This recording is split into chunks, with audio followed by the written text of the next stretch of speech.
Halo semuanya, Assalamualaikum warahmatullahi wabarakatuh. Perkenalkan, nama saya Insana Estelina dengan NPM 60222 180. Saya dari kelas B. Di sini saya ingin mempresentasikan hasil saya, yaitu tentang materi kesulitan belajar gangguan diskalkulia. Nah, sebelum masuk ke materi selanjutnya, ada yang tahu nggak sih apa itu kesulitan belajar? Nah, di sini ada definisi kesulitan belajar. Definisi kesulitan belajar itu sendiri yaitu kesulitan belajar merupakan suatu hambatan dalam memperoleh dan memahami informasi secara efektif yang dialami oleh seseorang dan menghambat seseorang dalam melakukan proses kegiatan belajar. Selanjutnya ada definisi gangguan diskalkulia. Diskalkulia yaitu adalah kondisi di mana seseorang mengalami kesulitan dalam memahami dan mempelajari konsep matematika dasar. Sebelum kita masuk ke materi selanjutnya, ada yang tahu nggak sih apa aja penyebab terjadinya diskalkulia? Nah, di sini yang pertama itu ada faktor genetik. Yang kedua ada kelahiran bayi prematur, dan yang ketiga ada minum alkohol, yang keempat ada mengonsumsi obat-obatan, yang kelima ada merokok, dan yang terakhir ada makanan yang berdampak pada perkembangan bayi. Materi selanjutnya ada faktor risiko diskalkulia. Yang pertama itu ada ketidakseimbangan perkembangan, yang kedua adanya kurang latihan secara teratur dalam matematika dapat mempengaruhi perkembangan seseorang. Yang ketiga ada faktor genetik yang mempunyai riwayat keluarga dengan kesulitan dalam pembelajaran. Dan yang keempat itu ada gangguan perkembangan otak yang terlibat dalam pemrosesan matematika. Kalian tahu nggak sih kayak apa aja gejala diskalkulia? Nah, materi selanjutnya itu di sini ada gejala diskalkulia. Yang pertama itu gejalanya ada kesulitan dalam mempelajari dan mengingat urutan angka. Yang kedua itu ada kesulitan dalam melakukan operasi perhitungan, pembagian, perkalian. Yang ketiga ada kesulitan dalam memahami simbol, tanda tambah, kurang, kali, dan bagi. Yang keempat ada kesulitan dalam menerapkan konsep perhitungan di kehidupan sehari-hari. Dan yang terakhir ada kesulitan memahami urutan langkah dalam matematika. Materi selanjutnya ada jenis-jenis diskalkulia. Yang pertama itu jenis diskalkulia memori. Apa sih jenis diskalkulia memori? Jenis diskalkulia memori ini yaitu kesulitan dalam mengingat dan mengolah informasi matematika, itu termasuk urutan angka dan fakta matematika.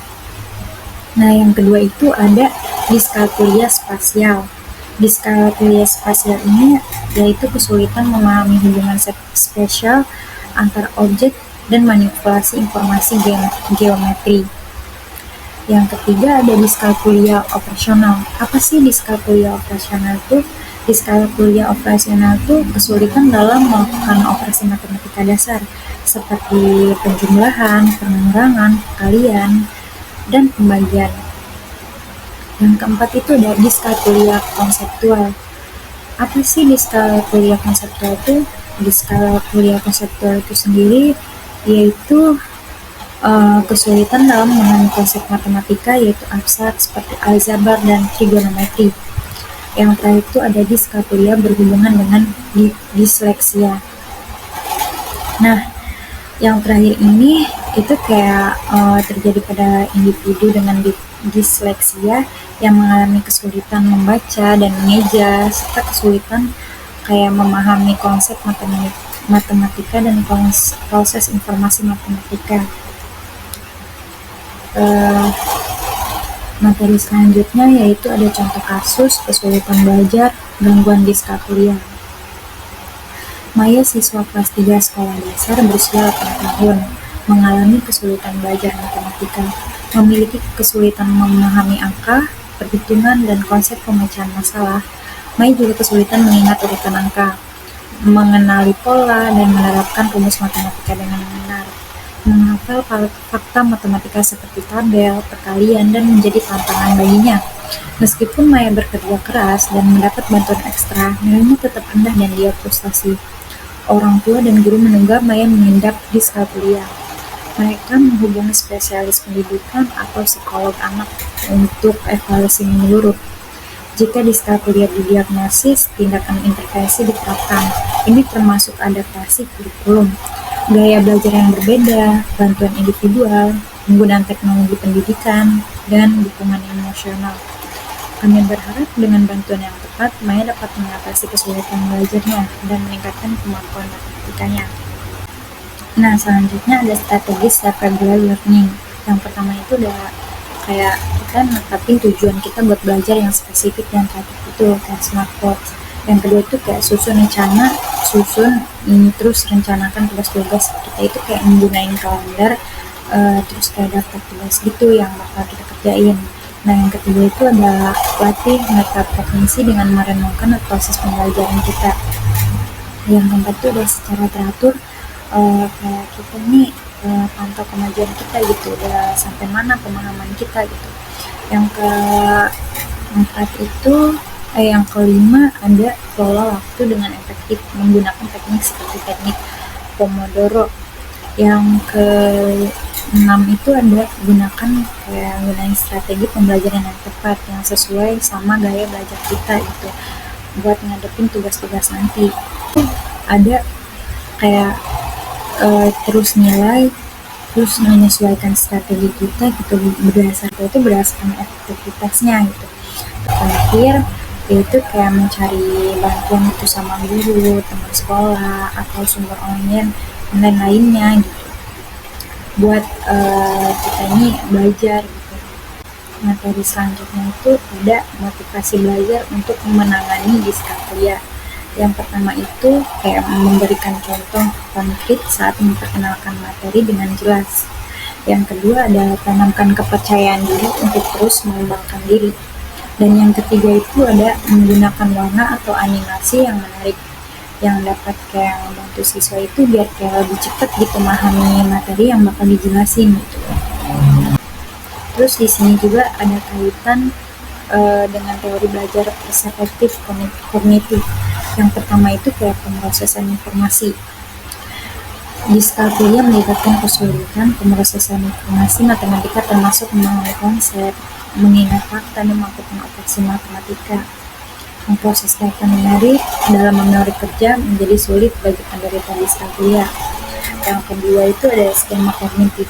Teori pembelajaran kognitif mengasumsikan bahwa orang membuat skema kognitif untuk mengatur dan memahami informasi baru. Orang dengan diskalkulia mungkin memiliki grafik matematika yang tidak lengkap atau tidak efektif. Hal ini yang mempengaruhi pemahaman dan penerapan konsep matematika. Nah, yang ketiga ada perhatian dan penilaian. Menurut teori pembelajaran kognitif itu kayak perhatian dan penilaian penting dalam pembelajaran. Diskalkulia sering dikaitkan sama kesulitan berkonsentrasi pada tugas-tugas matematika, kayak mengatur strategi pemecahan masalah. Orang dengan diskalkulia mungkin kayak mengalami kesulitan memfokuskan perhatian mereka secara efektif saat menyelesaikan matematika. Dan yang keempat ada metakognisi, yaitu kayak teori pembelajaran kognitif menekankan pentingnya metakognisi, yaitu kayak pemahaman individu tentang belajarnya. Orang dengan diskalkulia mungkin kayak mengalami kesulitan memahami dan menguasai strategi belajar matematika yang efektif. Keterbatasan dalam metakognisi dapat menghambat kemampuan seseorang untuk memantau dan mengatur pemahaman dan keterampilan matematika. Nah, yang kelima yaitu kayak teori belajar kognitif memberikan gambaran tentang faktor penting untuk kayak mengatasi kesulitan belajar diskalkulia. Kayak pemrosesan informasi, skema kognitif, perhatian dan pengambilan keputusan, dan metakognisi adalah kayak fokus untuk membantu memahami tantangan yang dihadapi orang dengan diskalkulia dalam belajar matematika. Selanjutnya ada kesimpulan. Nah, kesimpulan dari materi ini yaitu kayak diskalkulia adalah kesulitan belajar dalam memahami dan menggunakan angka serta melakukan operasi matematika. Orang dengan diskalkulia yaitu kesulitan mengingat urutan angka, rumus matematika, atau memahami konsep matematika yang kompleks. Gangguan ini dapat mempengaruhi prestasi akademik karena banyak mata pelajaran melibatkan penggunaan angka atau pemahaman konsep matematika. Meskipun diskalkulia ini nggak dapat disembunyiin semuanya, orang orang bisa mengatasi kesulitan dan membuat kemajuan dalam memahami matematika, yaitu kayak melakukan pendekatan terbaik, memberikan dukungan dan strategi pembelajaran yang disesuaikan sama kebutuhan kita, karena setiap orang dengan diskalkulia ini kayak memiliki pengalaman dan tantangan yang berbeda. Nah, di sini ada referensinya. Terima kasih. Sekian presentasi dari saya. Wassalamualaikum warahmatullahi wabarakatuh.